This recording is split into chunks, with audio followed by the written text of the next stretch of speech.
With a heavy heart, I am moving that we already close the period of interpellation of Senate Bill number 2034, the ROTC Act. Thus, let us all unite in closing this period of interpellation and move forward with the next steps. The chair rules to defer action on the motion of Senator Bato de la Rosa. This bill was passed in the House of Representatives on 15 December 2022 and has been with us in the Senate since then. It has gone through a careful review in the committee hearings.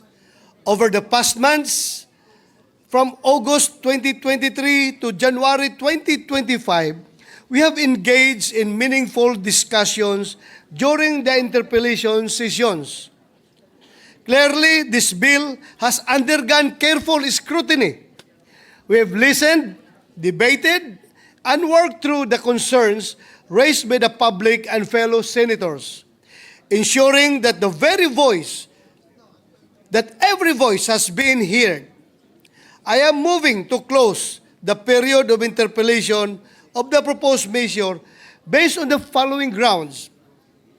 The Legislative Executive Development Advisory Council has prioritized this bill by moving it in Tier 1. This recognition signals that we need to act swiftly. The ROTC program is crucial for enhancing our national defense capabilities, fostering a sense of patriotism, and equipping our students with essential skills in disaster preparedness and civic responsibility.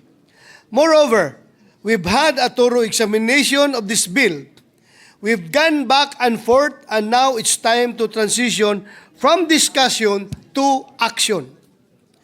The Senate rules, specifically Rule 25, Section 71, Paragraph D, provides that the sponsor of the bill or the author of the motion shall have the right to close the debate.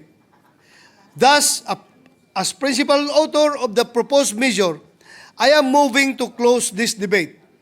It is also important to emphasize that this priority bill of the LEDAC and that we have strong support from President Ferdinand R. Marcos Jr., who has endorsed this bill, aligning it with our national security and educational goals.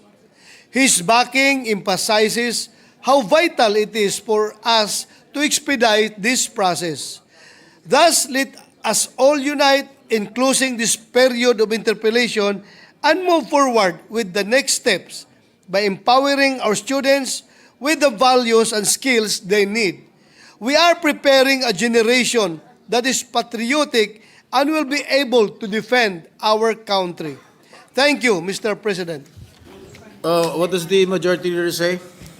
Mr. President, I commiserate and concur with the motion of the good sponsor, the chairman of the Committee on Public Order, but we would like to seek a ruling from Your Honor, the Chair.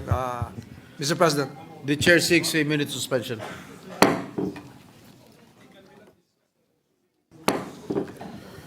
Mr. President, we seek a ruling from the chair because while we are in the period of manifestation for the different measures on passed on third reading, the gentleman from Davao has made a motion to close the interpellation on the measure on ROTC. The chair rules to defer action on the motion of Senator Bato de la Rosa and refer it to the Committee on Rules. So ordered. Yes, thank you, Mr. President, for helping us to bring this bill to the finish line. The passage of this bill once again demonstrates the Senate's commitment to establishing a final and enduring peace in Mindanao. Indeed, the road to this goal has been a long one filled with trials and tribulations. In doing so, it paves the way for the Bangsamoro people to finally chart their own destiny and secure their own future. With that said, maraming salamat po muli sa Senado at sa mga tumulong sa pagsusuri ng panukalang batas na ito. Maraming salamat, Mr. President. Thank you, Mr. President. Thank you, Senator JV. Mr. President, Senator Cynthia Villar is seeking the floor and she would like to make a manifestation, the third reading of approval of House Bill number 428 on the Welfare Bill Property Disposition Act.